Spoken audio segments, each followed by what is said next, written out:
এই আন্দোলনের মাধ্যমে আওয়ামী লীগকে রাস্তায় নামার একটা সুযোগ তৈরি করে দেওয়া হয় কিনা এটা নিয়েও বিশ্লেষকরা প্রশ্ন তুলছেন। জামায়াত ও সমমনা দলগুলোর উদ্দেশ্য ফেব্রুয়ারি নির্বাচন পেছানো, কালো টাকার প্রভাব বন্ধ করার জন্য পিআর প্রয়োজন। সুপ্রিয় দর্শক, আসসালামু আলাইকুম। নেক্সট বিডির একটা স্পেশাল নিউজ অ্যানালাইসিসে স্বাগত জানাচ্ছি। সাথে আছি মাহবুব নাহিদ। আজকে আলাপ করব পিআর পদ্ধতিতে নির্বাচনের দাবিতে জামায়াত ইসলামের আন্দোলন। দুঃখিত, এই ট্যাগলাইনটি ভুল। ট্যাগলাইনটি কেন ভুল সেটা আমি বলছি। কারণ আমরা সাধারণত আমাদের বাংলাদেশের সকল মানুষ এবং মিডিয়ার যে প্রচারণা, তাতে মনে হচ্ছে যে আদতে আন্দোলনটা পিআরের জন্য আর আন্দোলনটা করছে জামায়াত ইসলামী। মূলত ব্যাপারটা এরকম নয়। আন্দোলনটা 5 দফা দাবিতে এবং সেটা একটা যুগপৎ আন্দোলন। সেই আন্দোলনে জামায়াত ইসলামীর সাথে ইসলামী আন্দোলন এবং খেলাফত মজলিসও রয়েছে। আমরা আজকে এই 5 দফা দাবিতে যে আন্দোলন, সেই আন্দোলনের পুরো বিশ্লেষণ করার চেষ্টা করব। প্রথমত, 5 দফা দাবি কি কি?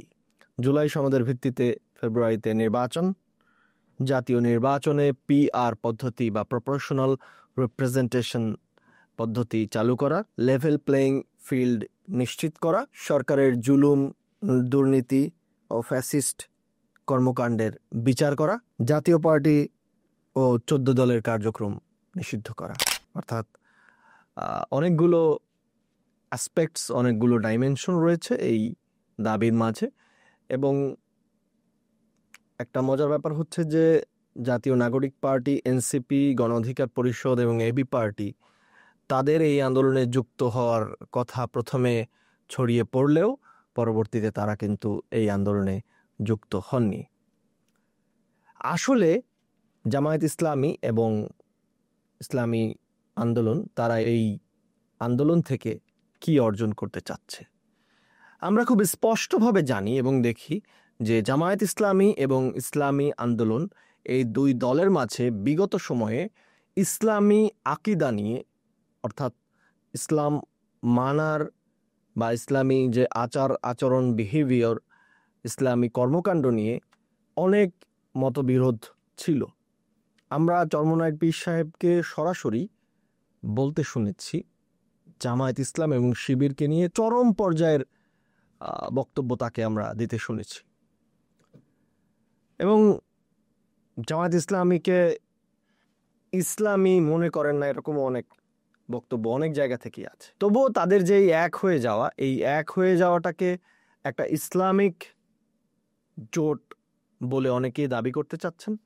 কিন্তু তারা ইসলামিক জোট আবার বাংলাদেশের মানুষের কাছে নেতিবাচকভাবে উপস্থাপন হয় কিনা সেই ভয়ে তারা আবার এই জোটটাকে লিবারেল করার চেষ্টা করেছিল। সেই কারণে এনসিপি, গণ অধিকার পরিষদ এবং এবি পার্টিকে জয়েন করার একটা সম্ভাবনা তৈরি হয়েছিল বা তারা চেয়েছিল।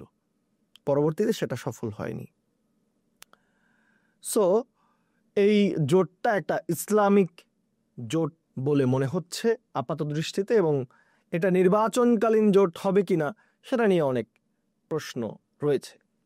পিআর পদ্ধতি এই যুগপৎ আন্দোলনের সবচেয়ে বড় চাওয়া বোধহয় তাদের পিআর পদ্ধতি। পিআর পদ্ধতিটা কি এটা তারা খুব ভালোভাবেই জানেন, কারণ তারা বলছেন যে যারা পিআর না বোঝেন তাদের দেশে থাকারই দরকার নাই। এবং তাদের আন্দোলনে গেছেন এমন অনেক মানুষের কাছে পিআর এর কথা জিজ্ঞেস করা হয়েছে, তারা অনেকেই পিআর পদ্ধতি কি সেটার উত্তর দিতে পারেননি। এবং আমরা পিআর পদ্ধতির যদি বৈশ্বিক অবস্থা দেখি, সেখানে দেখব আমরা আমাদের কিছুদিন আগেই যেখানে সরকার পতন হয়েছে নেপালে এই পিআর পদ্ধতিতে 17 বছরে 14 বার সরকারের পতন হয়েছে। এবং যদিও নেপালে একটা জিনিস সাকসেস হতো, নেপাল নয় যে কোনো দেশেই সাকসেস হতো, তারপর আমার দেশের প্রেক্ষাপটে এটা কতটুকু যৌক্তিক সেইটা আমাদের অবশ্য যাচাই করা প্রয়োজন। যদিও ঐক্যমত কমিশনের আলোচনায় উচ্চকক্ষে পিআর এবং নিম্নকক্ষে সাধারণ পদ্ধতিতে, যে পদ্ধতিতে আমাদের নির্বাচন হচ্ছে সেই পদ্ধতিতে নির্বাচন হওয়ার ব্যাপারেই আলোচনা হয়েছে।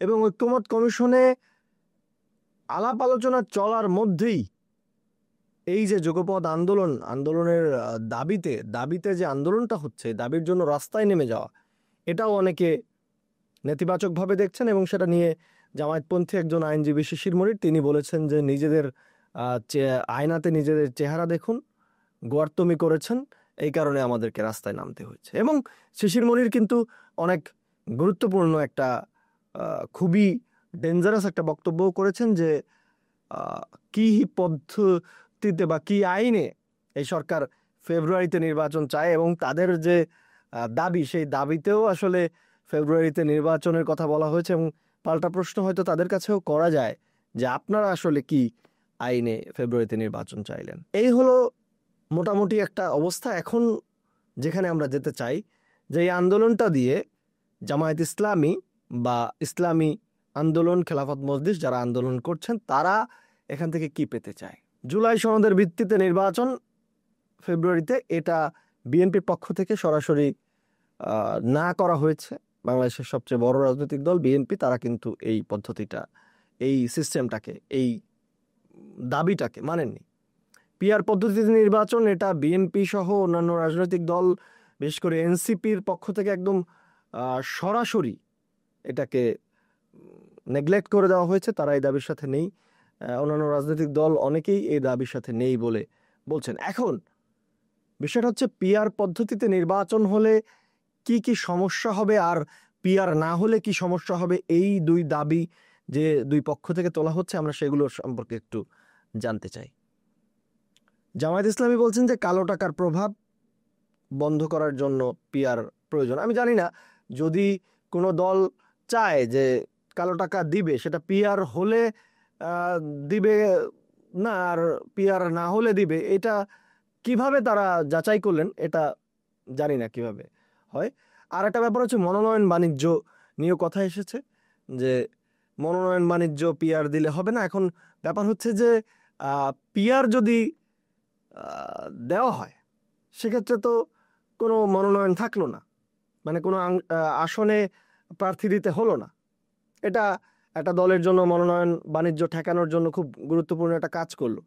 কিন্তু পিআর পদ্ধতিতে নির্বাচন না হয়ে যদি সাধারণ পদ্ধতিতে নির্বাচন হয়, তখন কিন্তু আসন অনুযায়ী যেহেতু জিততে হবে, জেতার জন্য একটা দলের উপরে দায়বদ্ধতা থাকে যে ওই আসনে কাকে প্রার্থী দিলে জিততে পারে, সেই ধরনের একটা চাপ কিন্তু দলের উপরে, দলের প্রধানের উপরে থাকে। কিন্তু পিআর পদ্ধতিতে হলে যখন জিতে আসবে তখন যে কয়জন সংসদ সদস্য জিতবে সেই কয়জন সংসদ সদস্য তাকে সিলেক্ট করে দিতে হবে। সেক্ষেত্রে হয়তো বা উঁচুর দিকের, মানে উপরের দিকের সিনিয়র নেতাদেরকেই দিয়ে দেবে। সেক্ষেত্রে আর কোন আসনে কে প্রার্থী সেটা আর আসলে দেখার জায়গা থাকে না। এটা হয়তো বা জামায়াত ইসলাম বা যারা ইসলামী আন্দোলন আছে তারা তাদের উপরের দিকের নেতারা জিততে পারবেন না বলে হয়তো বা এই ধরনের করছেন, এমনটাও বক্তব্য অনেকের আছে।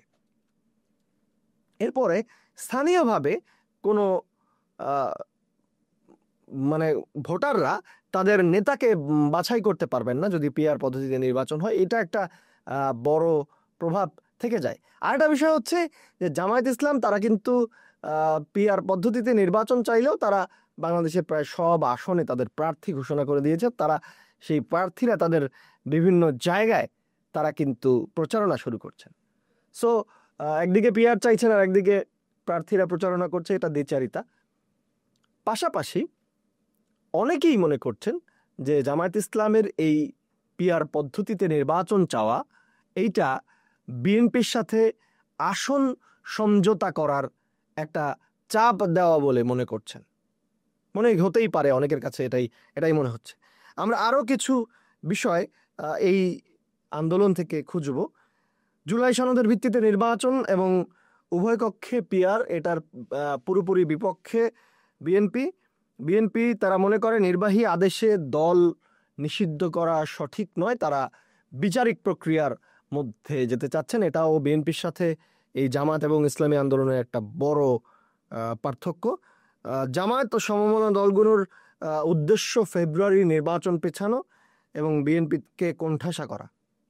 এটাই বিএনপি মনে করছে যে জামায়াত ইসলামীর এই মুহূর্তে এই ধরনের আন্দোলন, তারা এটা বিএনপিকে কোণঠাসা করার জন্য এবং আহ, নির্বাচন পেছানোর জন্য একটা কর্মসূচি। পাশাপাশি জামায়াত ইসলামের যে ছাত্র সংগঠন ইসলামী ছাত্র শিবির, তারা কিন্তু ঢাকা বিশ্ববিদ্যালয় ছাত্র সংসদ নির্বাচন এবং জাহাঙ্গীরনগর বিশ্ববিদ্যালয়ের ছাত্র সংসদ নির্বাচনে তারা কিন্তু মোটামুটি একটা ভালো ফল পেয়েছে এবং পরাজয় বরণ করেছে ছাত্রদল এবং এনসিপির যে ছাত্র সংগঠন আছে তারা।